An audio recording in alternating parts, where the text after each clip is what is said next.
अंबरनाथच्या राजकारणात आणखी एक ट्विस्ट पाहायला मिळालाय। अंबरनाथमध्ये भाजपच्या उमेदवारानं काँग्रेसच्या उमेदवाराला पाठिंबा देत भाजपवर गंभीर आरोप केले। पक्षानं एकाच प्रभागात 2 उमेदवारांना एबी फॉर्म देऊन आपली फसवणूक केल्याचा आरोप उमेदवार सुजाता गायकवाड यांनी केलाय। सुजाता गायकवाड यांना भाजपनं चिंचपाडा प्रभाग क्रमांक 3 मधून उमेदवारी दिली होती, तर याच प्रभागात भाजपनं नरेंद्रराव कंचरला यांना देखील एबी फॉर्म दिला होता। उमेदवारी अर्ज पडताळणी दोन्ही अर्ज वैध ठरले। मात्र पक्षानं दुसऱ्या उमेदवाराबाबतची माहिती आपल्यापासून लपवून आपली फसवणूक केली असा आरोप सुजाता गायकवाड यांनी केलाय। तसंच भाजपनं स्थानिक उमेदवार न देता बाहेरच्या उमेदवाराला उमेदवारी दिली असल्याचं सांगून त्यांनी काँग्रेसच्या उमेदवाराला पाठिंबा देत असल्याचं पत्रकार परिषदेत जाहीर केलंय। त्यामुळे भाजपनं एका प्रभागात 2 एबी फॉर्म देऊन खेळलेल्या राजकीय खेळीची शहरात जोरदार चर्चा रंगली आहे। मला त्यांच्याकडून एबी फॉर्म दिलं गेलं। 2:30 वाजता एबी फॉर्म पहिले त्यांनीच मला कॉल करून बोलवलं की मॅडम तुमच्याशिवाय तिथे कोणच नाही।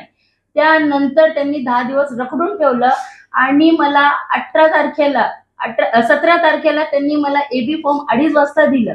त्यानंतर ही बोलले की तुमच्या नावाचं आम्ही नगरपालिकात पत्र दिलंय, तुम्हालाच तो हे दिलं जाईल कारण तुमचीच उमेदवारी डिक्लेअर केली जाईल।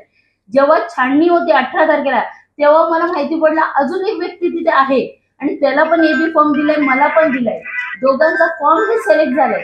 तरी ही लोक कालपर्यंत मला काल सकाळी माझ्या आईचा वर्ष श्राद्ध होता, 3 वर्षाचा वर्ष श्राद्ध होता, यांनी सकाळपासून मला 10 वाजल्यापासून त्यांच्या ऑफिसला बोलून ठेवलं आणि तिथे मला 1 वाजेपर्यंत ठेवले आणि त्यानंतर मला सांगतात की तुमचंच नाव आहे। 4:30 वाजता मला नगरपालिकातून फोन आला तडवी साहेबांचा आणि त्यांनी एक पत्र दिला। त्या पत्रामध्ये तारीख होती 18 तारीख आणि काल मला 4:30 वाजता तो पत्र लिहिला। त्या पत्रामध्ये असं लिहिलेलं की तुमचा फॉर्म आम्ही 18 तारखेलाच बाद केलेला आहे। मला यांनी फसवणूक केलेली आहे। जर असं होतं तर मला 18 तारखेला का नाही पत्र दिलं गेलं? सुजाताताई जे आहेत ते मागील 5 वर्षापासून चिंचपाडा परिसरातील जे काही समस्या आहेत त्याच्यावरती एक प्रमुख भूमिका घेऊन ते लोकांच्या समस्या नेहमीच आपल्या कार्यातून ते सर्वांच्या समोर मांडून त्यांचे प्रश्न सोडवण्यासाठी मागील 5 वर्षापासून झटत होते।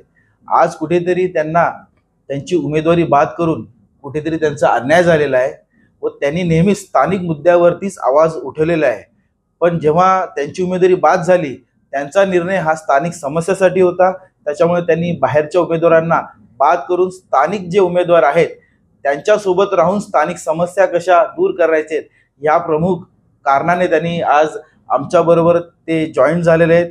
त्यांचं आम्ही मनापासून खूप खूप स्वागत करतो व नक्कीच त्या स्थानिक ज्या समस्या निवारण करून त्यांचं आम्ही मनपूर्वक त्यांचं एक स्वागत जो म्हणतो ते समस्याचं निवारण करून त्यांची जी प्रमुख भूमिका होती की स्थानिक समस्या संपल्या पाहिजेत त्या समस्या आम्ही सोडून त्यांना आम्ही न्याय देऊ हे एवढं सांगू शकतो। काय नाही, सगळ्यात पहिले तर सुजाता गायकवाड ह्या माझ्या बहिणी आहेत आणि सर्वप्रथम मी त्यांना धन्यवाद सांगेल का त्यांनी आम्हाला समर्थन दिलेलं आहे। कारण कसं आहे बघा, एखादा व्यक्ती जर तिकडचा स्थानिक असला तर त्याला तिकडचे म्हणजे त्या प्रभागातला गांभीर्य असतो। आता त्यांची जी फसवणूक त्यांच्या पक्षातून झालेली आहे आणि त्याच्यानंतर त्यांनी एक मनामध्ये विचार घेतला का बाबा आपल्याला आपला स्थानिक उमेदवार जो असेल त्याला समर्थन करावं। तर मी या समर्थनचं स्वागत करतो आणि आमच्यासाठी उलट आमची ताकद अजून बळकट झाली असं मी तुम्हाला सांगू इच्छितो। कारण या प्रभागामधून 3A याच्यातून मी उमेदवारी काँग्रेसमधून भरलेली आहे आणि माझ्यासोबत अर्चनाताई रसाळ या आमच्या जोडीला आहेत। चरण रसाळच्या पत्नी आहेत ते। तर आम्ही दोघं एकत्रित आलो आणि याच्यामध्ये या ताकदीमध्ये अजून भर टाकण्याचं काम या आमच्या बहिणीने आमच्या ताईंनी केलेलं आहे। तर मला असं वाटतंय का जो मुद्दा हे घेऊन आमच्या जोडीला आलेले आहेत त्याचं आम्ही खरोखर स्वागत करतो आणि आम्ही मनापासून सन्मानपूर्वक आमच्या बहिणीचं स्वागत करून तिला न्याय देण्याचं काम करू।